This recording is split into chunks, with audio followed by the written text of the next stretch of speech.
po, maraming mga armas dito na nakalagay sa Pilipinas ang Amerika.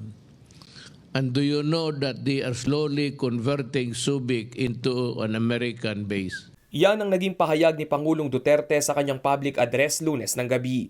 Subalit agad namang itinanggi ng Subic Bay Metropolitan Authority o SBMA na hindi nagiging US military base ang naturang Special Economic Zone. Sa isang statement na inilabas ni SBMA Administrator Wilma Isma, nilinaw niyang ang pagbisita ng US military ship sa Subic Bay Freeport Zone ay tumatagal lamang ng ilang araw at legal ito sa ilalim ng Visiting Forces Agreement o VFA.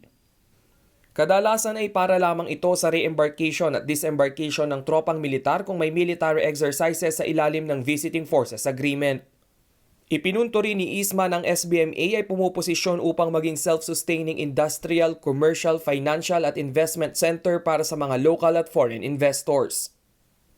Wala pa namang inilalabas na detalyadong paliwanag ang Malacanang sa naging pahayag ng Pangulo na unti-unti nang nagiging US military base ang Subic Bay Freeport.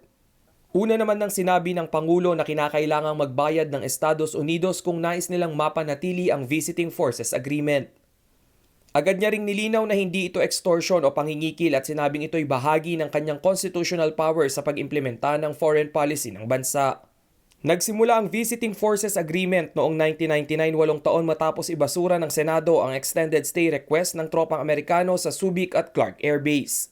Rainiel Pawid, CLTV News.